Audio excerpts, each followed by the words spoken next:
Assalamualaikum warahmatullahi wabarakatuh. Perkenalkan, saya Deva Bintang Pradana dengan NIM 401230246 absen 6 kelas ESI. Di sini saya akan menjelaskan mengenai persamaan simultan untuk memenuhi tugas mata kuliah ekonometrika. Pertama-tama, apa itu konsep model persamaan simultan? Persamaan simultan adalah suatu model yang memiliki lebih dari satu persamaan terkait. Dalam persamaan simultan, variabel dependen atau terikat pada suatu persamaan dapat juga bertindak sebagai variabel independen atau bebas dalam persamaan lain, yang menyebabkan perbedaan antara variabel dependen dan independen menjadi meragukan. Selanjutnya, perbedaan antara model simultan dan model persamaan simultan.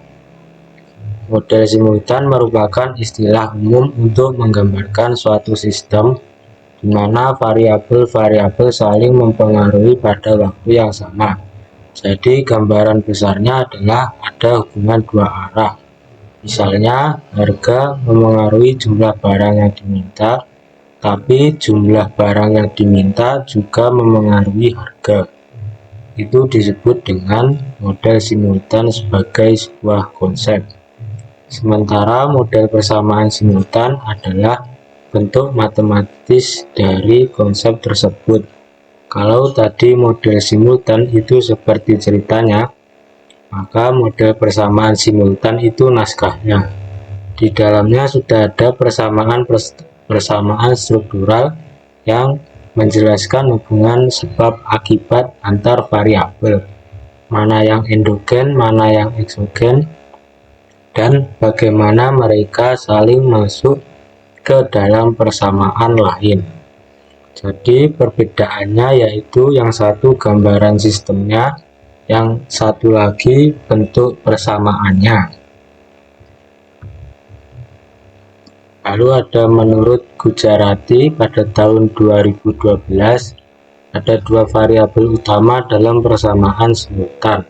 Yang pertama, variabel endogen merupakan variabel yang nilainya ditentukan dalam model, karena nilai-nilai ini diperoleh dengan memasukkan nilai variabel lain dalam model sebagai akibat adanya hubungan antar variabel. Variabel endogen dianggap stokastik. Jumlah variabel endogen sama dengan banyaknya persamaan dalam model. Yang kedua ada variabel predetermined, adalah variabel yang nilainya ditentukan di luar model. Variabel predetermined ada dua. Yang pertama variabel eksogen, exogenous variabel, dan variabel like endogen, like endogenous variabel atau endogen waktu sebelumnya. Masuk ke contoh kasus mengenai analisis pembangunan ekonomi dan kualitas lingkungan di Pulau Sumatera. Sini ada bagannya. Yang pertama, konsumsi sebagai X1, belanja pemerintah sebagai X2, keterbukaan ekonomi X3, dan industrialisasi X4. X1 dan X2 ini menuju ke pembangunan ekonomi. Yang Y1 dan keterbukaan ekonomi dan industrialisasi X3, X4 itu menuju mempengaruhi kualitas lingkungan atau Y2, dan pembangunan ekonomi Y1 dan kualitas lingkungan Y2 itu saling mempengaruhi satu sama lain. Selanjutnya, bentuk sederhana persamaan simultan, yakni Y1 IT sama dengan beta 0 ditambah beta 1 Y2 IT ditambah beta 3 X1 IT ditambah beta 4 X2 IT ditambah elemen IT.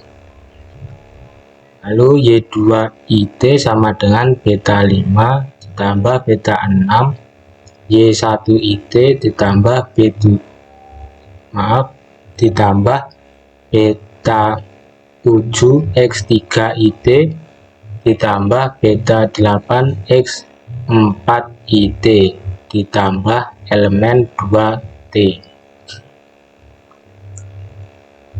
Selanjutnya, variabel endogen pada studi kasus kali ini adalah pembangunan ekonomi adalah Y1 dan kualitas lingkungan adalah Y2. Lalu variabel eksogennya atau predetermined konsumsi itu X1, belanja pemerintah X2, keterbukaan ekonomi X3, dan industrialisasi X4, di mana K besar itu jumlah variabel yang ditetapkan lebih dahulu atau predetermined variabel dalam model. Lalu K kecil adalah jumlah predetermined variabel dalam persamaan yang diestimasi. Lalu M kecil itu jumlah variabel endogen dalam persamaan yang diestimasi. Nah, ketentuannya dalam identifikasi suatu model persamaan adalah jika K besar dikurangi K kecil lebih besar dari M dikurangi 1, itu disebut over identified. Lalu metode yang dipakai adalah 2SLS. Jika K besar dikurangi K kecil sama dengan M dikurangi 1, disebut just atau exactly identified dan menggunakan model ILS. Sedangkan jika K besar dikurangi K kecil lebih kecil dari M dikurangi 1, disebut under identified. Selanjutnya, untuk persamaan pembangunan ekonomi adalah K besar dikurangi K kecil lebih besar dari M dikurangi 1. K besar ini adalah X1, X2, X3, dan X4. K kecilnya adalah X1 dan X2. M kecilnya yakni Y1 dan Y2. Jadi 4 dikurangi 2 lebih besar dibandingkan dengan 2 dikurangi 1. Maka over identified. Maka estimasi dapat dilakukan dengan 2SLS. Untuk persamaan kualitas lingkungan, ini sama, K besar dikurangi K kecil lebih besar dari M dikurangi 1. K besarnya adalah X1, X2, X3, dan X4. Yang membedakan adalah K kecilnya yakni X3 dan X4. Lalu M-nya adalah Y1 dan Y2. Jadi 4 dikurangi 2 lebih besar daripada 2 dikurangi 1, maka over identified. Maka estimasi yang dapat dilakukan adalah dengan 2SLS. Nah, berikut adalah persamaan simultan 1 dari hasil estimasi. Sini bisa dilihat R square-nya adalah 0,99699, yang berarti variabel ini Y2, X1, dan X2 ini berpengaruh sebesar 99,64% terhadap Y1, dan sisanya adalah variabel yang tidak dimasukkan ke dalam model. Lalu prop J statistik ini adalah 0,00003, yang berarti lebih kecil dari 0,05, yang berarti variabel Y2, X1, dan X2 ini berpengaruh signifikan terhadap Y1. Lalu kita lihat pada masing-masing variabel Y2 probabilitasnya 0,4595 yang berarti lebih besar dari 0,05, berarti tidak berpengaruh signifikan.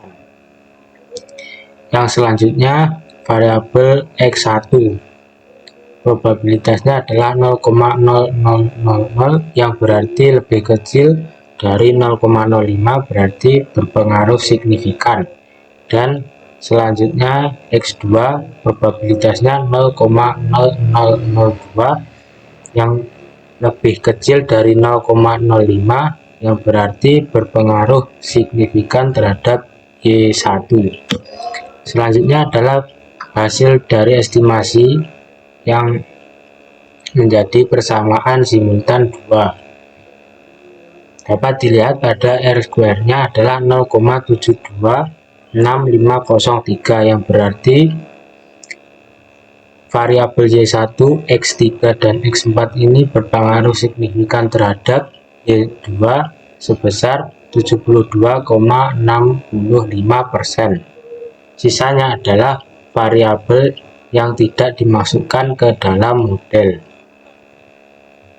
Lalu selanjutnya pada prop J statistiknya sebesar 0,304173 yang berarti ini lebih besar dari 0,05 yang berarti tidak signifikan terhadap Y2. Lalu kita lihat pada masing-masing variabelnya. Pada variabel Y1 probabilitasnya adalah 0,9461 yang berarti lebih besar dari 0,05 yang berarti Y1 ini tidak berpengaruh signifikan terhadap Y2. Selanjutnya X3 probabilitasnya 0,0025 yang berarti lebih kecil dari 0,05 yang berarti X3 ini berpengaruh signifikan terhadap Y2. Lalu variabel selanjutnya X4 probabilitasnya 0,9620 yang berarti lebih besar dari 0,05 yang berarti X4 ini tidak berpengaruh signifikan terhadap Y2. Baik, itu saja yang bisa saya sampaikan. Bila ada kurang lebihnya, saya mohon maaf. Akhirnya, wassalamualaikum warahmatullahi wabarakatuh.